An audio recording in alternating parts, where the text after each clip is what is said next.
మీ ముంగటికి అంటే మొన్ననే Mancherial corporation election జరిగినాయి. 3 పార్టీల 3 అభ్యర్థులు ఉండే ప్రతి డివిజన్కి మినిమం. ముగ్గురు కలిసి కూడా మొత్తం మంది ఓటర్లను దొరకబట్టలేకపోయారు. 3 పార్టీ అభ్యర్థులు అందరు కలిసి కూడా 100% ఓటర్స్ని ఎక్కడ కూడా దొరకబట్టలేదు.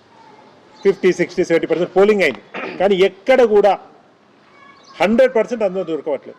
ఇక వీళ్ళు మనకు ప్రభుత్వం ఇచ్చే లెక్క, కలెక్టర్ ఆఫీస్ దగ్గర నుంచి వచ్చే లెక్క ఏంటంటే 100కు 100% మంచిర్యాల నియోజకవర్గంలో మొత్తం పర్సంటేజ్ ఆఫ్ ఈఎఫ్ డిస్ట్రిబ్యూషన్ అంటే ఏదైతే మన ఫొటోస్ పెట్టి మనం నింపవలసిన ఎన్యుమరేషన్ ఫామ్స్ ఉన్నాయో 100% ఇచ్చేసిండ్రట. 100% కేవలం కంప్యూటర్ మీద కూర్చొని ఆపరేటర్కి ఇన్స్ట్రక్షన్స్ ఇస్తారు. వీళ్ళు గ్రౌండ్లో ఉన్న బిఎల్ఓలకు కాదు, కరెక్ట్ పనిచేయమని వాళ్ళకి చెప్తలేరు.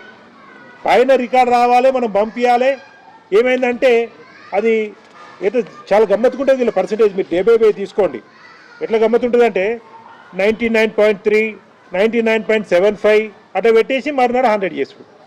అంటే రోజుకి ఆపరేటర్ పని ఏంటంటే రోజుకింత పర్సంటేజ్ పెంచేయడమే.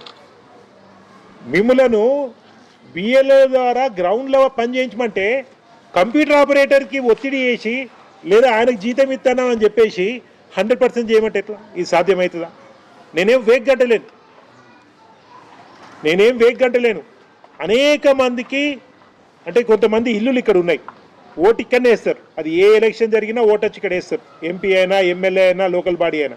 కానీ వారి వృత్తిరీత్యా హైదరాబాద్లో ఉండడం, హైదరాబాద్లో ఎక్కడో ఓటు రాయించుకోకుండా మంచిర్యాలనే వారు పుట్టిన స్థలం కాబట్టి ఇక్కడ ఉంటారు. ఇప్పుడు వెంకటేశ్వర థియేటర్ ఆనుకొని మా మామయ్యదే ఇల్లు ఉన్నది, హైదరాబాద్లో ఉన్నారు. ఈ చూసిన తర్వాత వారికి ఫోన్ చేసిన నేను, ఎందుకంటే అనిల్ రావు మామయ్య ఏం సంగతి మరి మీకు వచ్చేసిందా అంటే నాకు రాలేదు, నేనే వస్తాను శనివారం ఆదివారం వచ్చి నేను అక్కడ ఎవరు ఆఫీసర్ వాళ్ళకి కనుక్కొని నేను తీసుకొని నింపిస్తాను.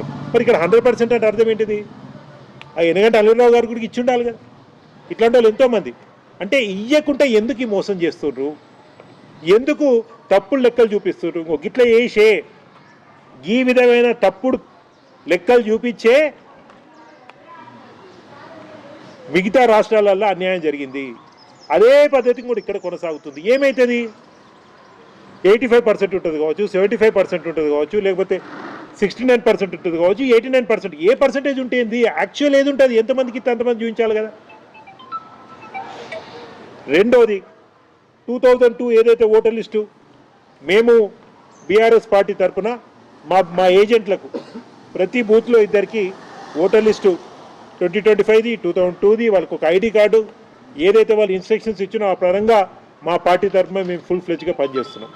కానీ ఆ 2002 ఓటు దొరికినప్పుడు మాత్రం ఆ ఇన్స్ట్రక్షన్స్ బిఎల్ఓలకు అది నింపాలే అనే ఇన్స్ట్రక్షన్స్ సరిగ్గా లేవు. వాళ్ళు ఒకవేళ 2 అంతస్తుల నుండి ఎక్కకపోవడము, నింపుడు మా పని కాదు, మా పరిధిలో కాదు తప్పించుకోవడము.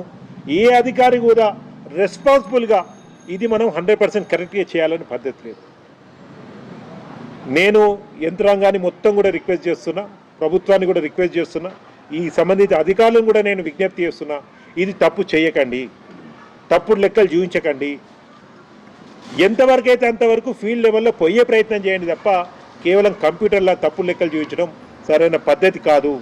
చాలామందికి మళ్ళీ ఓటు పోతుంది, దానికి మీరే బాధ్యత వహించవలసి వస్తుంది. ముమ్మాటికి ఈ 100% ఎన్యుమరేషన్ ఫామ్స్ ఇచ్చిండు అనేది అబద్ధమైన సంగతి ప్రతి ఒక్కరు ఇవ్వాలి. నేను ఈ వీడియో చూస్తున్న ప్రజలను అడుగుతున్నా, నేను ఓటర్లు అడుగుతున్నా, సాధ్యమవుతుందా? ప్రతి కాడ మొత్తం మంచిర్యాల నియోజకవర్గం మొత్తం 100% దొరకబట్టిందట. ఒక వాడలో 100% దొరకబట్టలేము. సరే గ్రామాలలో దొరకబట్టిందంటే కొంచెం నమ్మచ్చు. మరి చనిపోయిన ఎవరికి ఇచ్చిండ్రు ఓటు?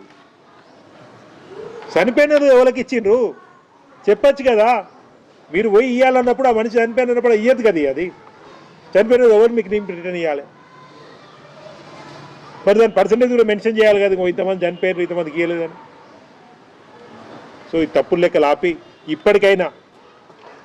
ఇప్పటికైనా వాస్తవ లెక్కలకు గ్రౌండ్లో ఉన్న వాస్తవాలు ప్రొజెక్ట్ చేసి అందరికీ ప్రభుత్వ తరపున ఏమైతే ఇన్స్ట్రక్షన్స్ ఉన్నాయో ఆ ఫామ్స్ నింపి తిరిగి తీసుకునే కార్యక్రమం చేయాలని మరొక్కసారి బీఆర్ఎస్ పార్టీ పక్షాన్ని కూడా కోరడం జరుగుతుంది.